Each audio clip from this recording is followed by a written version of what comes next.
Newport, Rhode Island. It's a place I've visited many times, and when I had my boat, I sailed into many times. The harbor is welcoming, the people here love boating, everything's oriented around the water.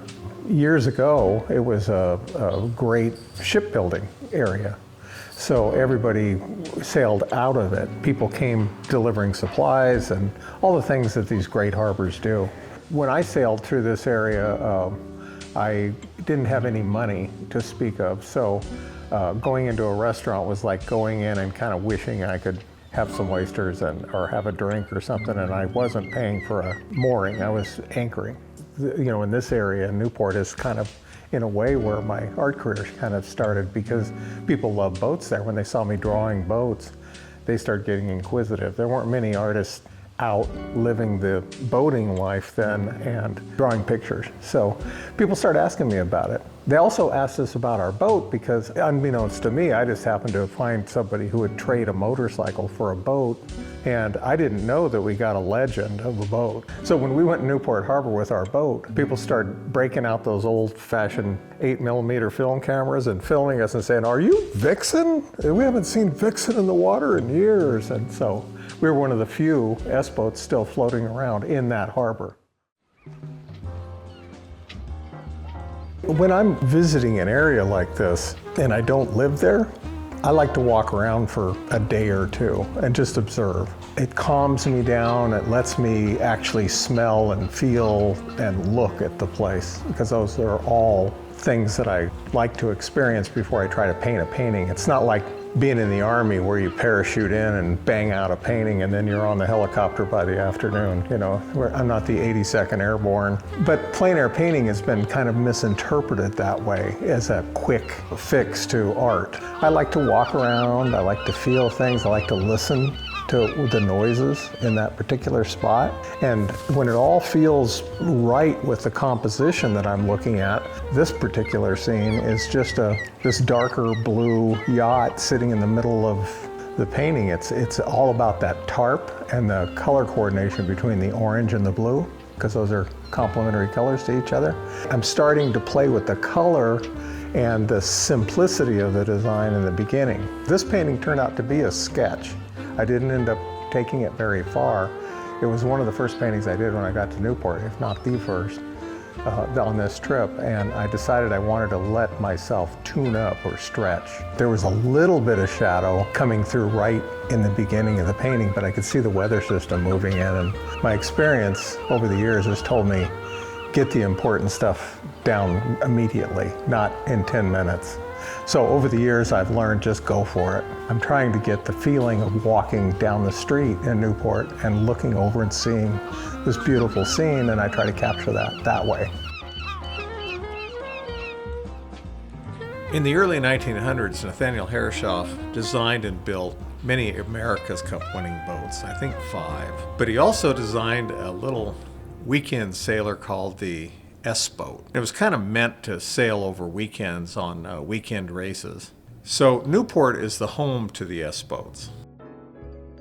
The Iris Wooden Boat School is in Newport, Rhode Island, and that's been a really big, important thing for wooden boats to keep them alive, because there's a resurgence of interest in rebuilding old boats.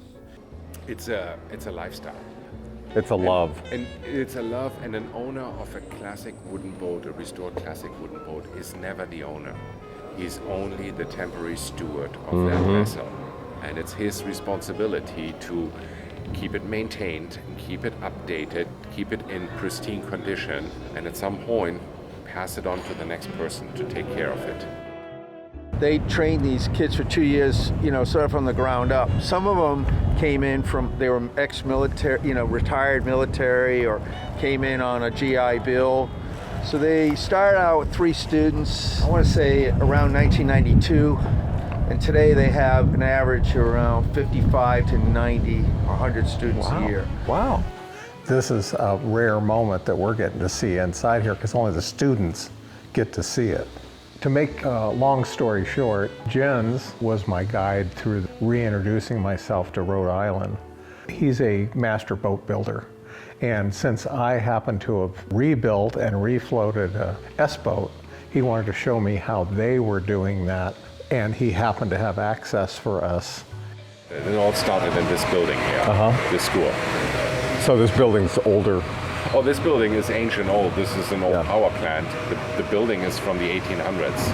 I found an old boat sitting in a front yard a lot of years ago and was faced with how do I get the weeds out of the hull and how do I get the mud off this. And I see a school like this that was only probably 50 miles down the road. I didn't know about it back then. So for me, it's kind of like coming into a whole new knowledge base that I would have loved to have had back then. What's a general price range of a boat? These are actually going really cheap because the students obviously pay a tuition. So you can pick one of these up for, I would say $14,000. And does the money come back into the school to help finance the school? Absolutely. So the students are paying a tuition. There's a certain amount of donations flowing into the school every year. Early on, each student is actually lofting their boat. So you do a drawing of it, but then you create a full-size drawing of each and every line of the boat, every water line, every shape, and you can actually build parts from this drawing on the floor. How do you actually, like you're finding this line here, how do you find that line to start with? You measure this point, this point, this point, this point, this point, this point. Wow. This point. And you do it here, and you do it at the next station, and you do it at the next station, and you do it at the next station. So this is what's called a ship saw. There's not many of those around. Nobody's building these anymore. Highly sought after. And it needs old timers to tune these and repair these, keep these going.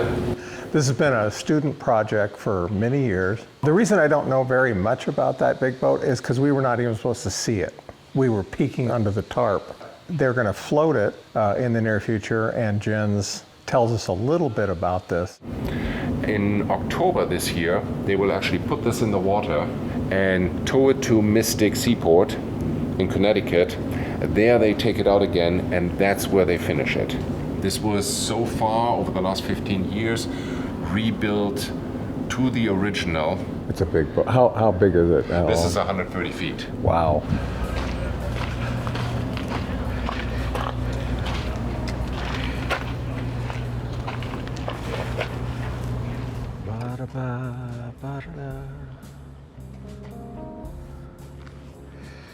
Okay.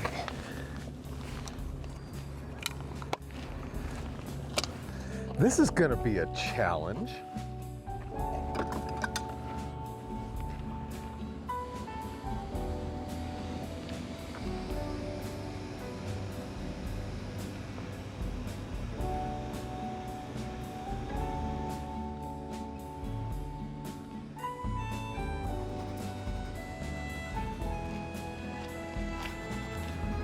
Oh, man. Ba-da-ba-da-da-da.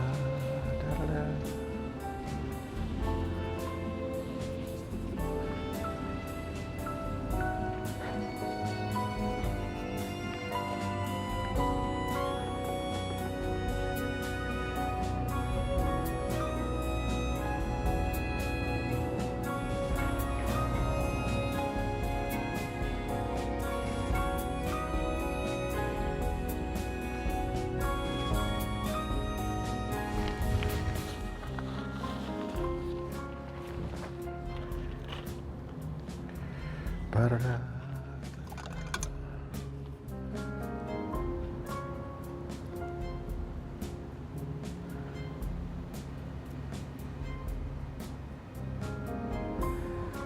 Why did you select this particular scene? Of it, everything here, you've had a lot of choices, you've looked at a lot of different things, and you, what was it that drew you to this? Well, you know, it's kind of funny because in a way it's most reminiscent of the way I found my boat. It's in pretty much the same shape I found my boat, and yet it's in this gray environment, and all the wood and all the materials that you need to rebuild that thing are here. And so it's kind of fun that it's in a yard full of wood. I found mine in a front yard, but I also like the subtlety in the changes of grays, and I'm going to go for notes of that so that I can really work that in the studio. Like all these, the difference between the green in the boat and the gray in the wall are very, very close to each other.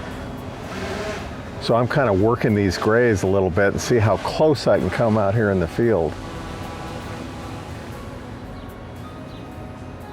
Yeah, see that little stroke right there did it. That's all she took. These are also gray that any color, I'm going to put a little bit of yellow down in here, any color makes a huge difference.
Newport, Rhode Island wasn't quite the hippie place that I was from. I was from California. In fact, the people that were filming us, asking us if we were Vixen, they were asking, we heard 2 hippies from California bought that boat. And Newport wasn't quite ready for us.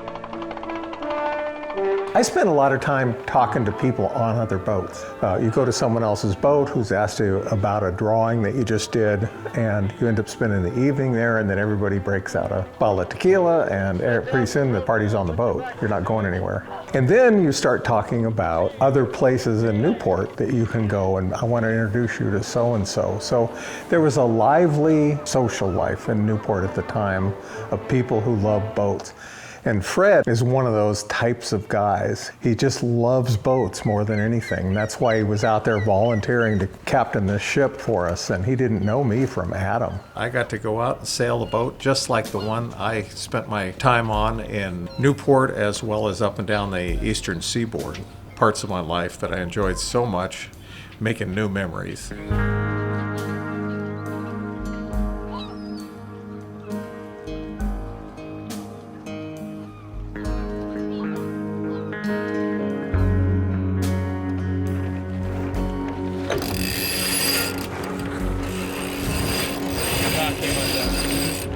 Okay, let's get this back, stay back on this side.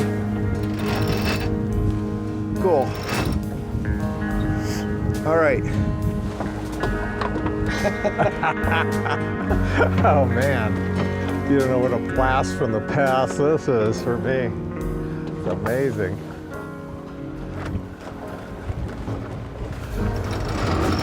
That's good, Phil. Wow, this thing is moving.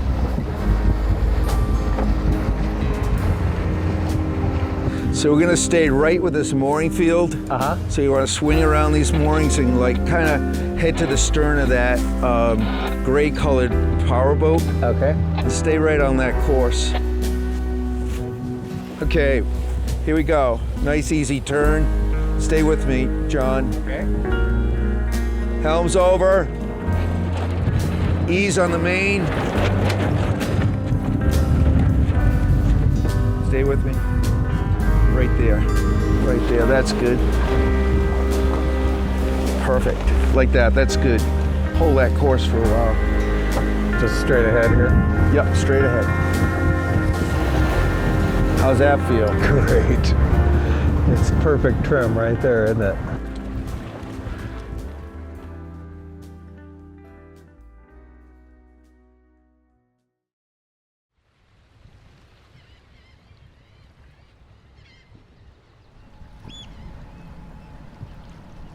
So in Maine, Ocean Point is where we were staying, and arrived up in Booth Bay Harbor, where my friend Don lives. Good to see you, man. Good to see you. Thanks. Jesus, you don't even work out and you have an arm like that? If you're learning and informed by Don Demers' work, you're being informed by a master's work.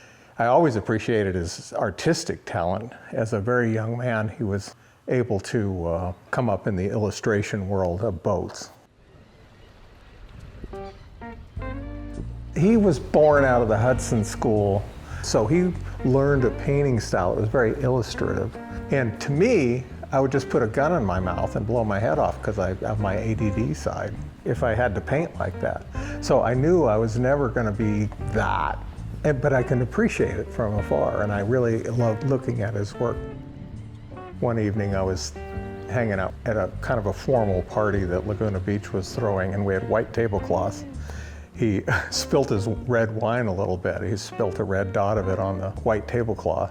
And I spilt a little bit too, and then he looked at me and he says, oh. So we started drawing pictures with our red wine on the white tablecloth. And so Don and I, we met by spilling red wine together. It was fun getting to know him and then realizing that we were just like each other and just a couple of goof-offs trying to make a living out of art. Boom. Oh, who are you, the Tin It's Man? my sippy cup. Jesus. Look, You look like you're in the forest in Wizard of Oz. it's insulated.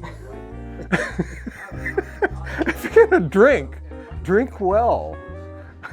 That's like the Hummer of cocktail glasses. Oh yeah, it is. We're lucky enough to have Jackie with us. She's been a painter for a long time, and I've always respected her work. She's got a lot of skill. Her paintings are very admirable. You know, most of these painters that I hang out with now, I've known for many, many years. They're at the height of their game. It's not like we're trying to figure out how to make white look like white, even in shadow, you know, which is what we used to talk about. Now we already know how to do all that stuff, so we talk more about kind of real life things that are happening around us every day. Okay, let's get shucking. Let's get something in our tummies here. We got 2 shucking knives, and then we'll get some lobsters going. We're gonna teach you to do this. Go here, Okay. so and just point down and wiggle the knife. So only if the shell breaks do you Then you actually pop it. cut your Yep, hand. yep. Just point it down. Don't point it at the palm of your hand. Okay, You'll open okay. it up, and you're good. Excellent. I can do this. You want the knife? I mean, you want the glove? No, I'd rather stab my hand. All right, good, perfect. Okay, we got oysters shucked. Let's go eat some oysters. I went years and didn't really want to eat oysters until finally I realized, oh, these things are really good. But it took some alcohol. On this trip, we're up in Maine or anywhere I go, and you know, a dozen or 2 oysters at the table is a very, very welcome thing for me. So I love the seafood on the East Coast. First, thank you for having me. I am so absolutely pleased to be able to get together with the both of you. Our aesthetic is a certain direction, right? And we understand when it's the highest level. But boy, every once in a while I see something that I just go, oh my God, a 2-year-old did that? Yeah. And it's so good. Yeah. That's what's great about what we do. It can be done by a 2-year-old. See, I'm trying to unfinish my work now, basically. yeah. I'm working constantly to take the finish out of it. So am I. I'm doing the I very see it in same your thing. work. I don't want the varnish. I don't want the bullshit. I don't want the presentation. I want the truth of the expression. Exactly. But there's something below that, which is honesty and authenticity in your intention when you make the mark. So if you are a painter, you have a flat canvas. You have to make a mark. Well, that's a word. If you're a poet, you iterate it or you write it. That's a word. Right. And then you pay attention to the words, and you can tell whether you're full of baloney or not. I started painting because I love making marks on things and going, wow, and impressing Well, myself. that's what I was getting at. Yeah. And the thing I love about Jackie's work is she's an incredibly authentic painter. When she makes a mark, you mean it, or you may not have convinced yourself of it, but you Do it with invested in it. intention. Exactly. But I will manipulate the paint as I go, but I have a solid composition in my head before I begin. But I also let the work flow to what I'm absorbing and feeling. It's all about feeling and rolling with it a bit. Plein air painting is about studying. It's not a finished piece. Like About to seeing it, study right, and yeah. make the authentic mark, like you said. That's authenticity. Yeah, that's why our brushstrokes have to mean something. There's enough decorated walls. My God, we've been doing that ad nauseum. Right. We've all done it. I've done it. I've decorated half of Nantucket with my paintings. That's why I get up in the morning. I Of mean, I have course. so much to apologize for. We know that. I apologize for everything I did before today, but today, You are in a constant state of contrition. to go from Booth Bay to Monhegan Island is quite a boat trip. It was a rough trip over. It's surprising what a 2-hour boat trip can do to your stomach. Monhegan Island's always an adventure to go to. All the great painters painted on Monhegan and had a home there, who were also very influenced, like Don was, by the Hudson Valley School, which was early 1800s. You don't want to completely wear yourself out getting to a painting site. The fact that we have to carry about 40 pounds of stuff with us, it's kind of like the same problem the military has. You know, you got to balance functionality with all the stuff you'd like to have against what you absolutely need. So an experienced painter can get a lot more done when they get there because they aren't completely worn out. So that's been one of my secrets to success. Monhegan's just one of those places that's like a mecca for painters. You gotta go out there, you gotta paint there. And why? Because nature's so raw there. We only had a one painting experience. The best way to go out there is just go out, rent a house, and stay a week. And then you go through the rain, and when the rain lets up, the wind starts, and when the wind lets up, you get the sun coming back through, and you're so pleased that you run out and you get this really beautiful, quick painting. It's very influenced by the ocean. It's always enlightening to me to watch other painters who are very, very competent at what they do their thing, because once you set up out there, in the landscape, you have absolutely no choice but to make decisions. Your bucket of knowledge is in your brain, but you're reacting to what's going on out in front of you. And it's never what you thought it was going to be. It's always a little bit different. So it becomes pretty artistically challenging almost every time. There's always some twist thrown in. In my 45 years of painting, almost never do I get a perfect situation where the wind is not blowing and it's just warm enough and it's not raining. And you got to really appreciate the moment. When you come back in from a painting trip, it's always time to celebrate because your work's done. And all three of us had gone out and done our job that day, felt like we got a painting. And at the end of the day, it's just a lot of fun to sit down and talk about after battle, I guess you'd call it. Having a drink together and celebrating life and celebrating that we get to do this in our life is a lot of fun. Yeah, tomorrow, Don, what are we doing tomorrow? Yeah, we're going to try to go to Burnt Island, and I'm going to see if I can't finagle a private boat to get us out there.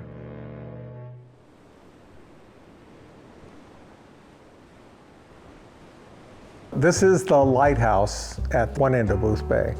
And we got access to the island, which is a difficult thing to get, but since Don is such a wonderful marine painter and been known for all these years, he knew all these old lighthouse keepers, and we got to go in and, see what the lighthouse was all about from the inside out. We actually went up inside the lighthouse with the keeper. So we got to go out there with her and have that experience and spend the day, which is not a common thing to get to do. So I always enjoy these little interludes, and not that I wanted to necessarily paint a lighthouse. That wasn't my agenda on this trip. But I found to open myself up to new experiences like this always lead to a better story. And I always enjoy painting whatever's in front of me anyway, so I might as well paint something I've never painted before.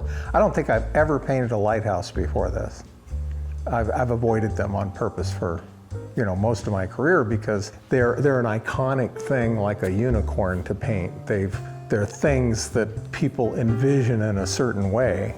And I'm not that into lighthouses to just want to paint them for that purpose or for the beauty or the iconicness of them. So I was looking for something more of a composition when I was out there rather than just a lighthouse. Jackie is very oriented towards good solid paintings. In this particular day that I found really interesting is she pushed her lighthouse all the way to the right of her canvas, the heavy weight of it, and played more into the ocean and the sky. I moved over to the right and took a different perspective where I shoved the lighthouse over to the left side. We took exactly the opposite sides. We didn't talk about it. It just happened that way, and later in the paintings I wandered over and looked at hers and went, oh, that's interesting. Do you see that yellow that's up under the black ladder that goes around it? Oh, yeah, Isn't that gorgeous, reflecting off the greeny- grass? Oh, man. All the way up there. That's amazing. I guess it's coming from there. It has to be. Has to be, yeah. Yeah. We have two completely different compositions. I'm really glad to see that. That's why I like painting with other painters. And then the drinking afterwards. Jackie, I love the painting you did today. Look at those tones. Terrific. Yeah, it was a blast. It was fun. John was painting right behind me, and he moved the lighthouse Always a right dangerous here position. in this sweet spot there. John, that's a great painting. Yeah, that's terrific. So much air. There's sea air in that thing. Yeah. It does. It directs the eye really effectively to do that too. It does. So. I always like painting trips because there's 3 of us on the painting trip, so we come back with 3 times as many answers as we would if we went out by ourselves. Exactly. Yep. And you see, oh, I didn't think of that. We're out there painting, and we've got a cool kind of subject that we're working with in the blues, and the sky's cool. Do you think people resonate to the temperature ranges in paintings? You think more? There's a lot to ponder in them. They're deeper, more mysterious. But there are some that want real high-key screamers, you know, with pushed color, highly saturated colors. So it's a different viewer. Right. But the ultimate goal is to create movement and illusion of reality, right? Therein lies the dichotomy of the entire thing. Yeah. But I think it's really cool when somebody says it's become such a cliche, oh, they really captured that. I actually love that phrase. You captured something that's constantly on the move. First we're in a car, then we're on a boat, then we're exposed to water, temperature, wind. We get onto an island where I've been many times, but you two hadn't been. And then all of a sudden you have this panoramic thing explode in front of you, and you're gonna go out there and try to capture one idea on a canvas to represent to somebody else. Yeah, that's one of the hardest things to do. Yeah. It is, yeah. Oh, you guys, this trip has been phenomenal. Thank you so much for You are welcome. Thank you. being joyful, being the artist that you are, everything, and helping put it all together. You put it all together. I mean, we would have had access to nada, just driving around looking at docks. Yeah, what a blast. It's always a ball to hang around with you. And it shall continue to be so. This trip began with such a wonderful visit to Newport Harbor that had so much of my youth wrapped up in it, and I got to re-experience things I never thought that I'd get to see again. Plus I got some great painting time in. I got to meet really interesting people. So we started in Newport, Rhode Island, and we worked our way up the coast to Maine and finally out to Monhegan Island. One of my favorite places to paint and spend some time there, the old buildings and the sea life. And then we got a chance to go out to a little island with a lighthouse in Booth Bay. As I leave New England, I feel like I had a completely full experience between the oysters, the people, the conversation, the reliving the past, the beautiful architecture of the boats and the houses and things that I just love being around, I got to re-experience. I feel good, and I'm gonna go back.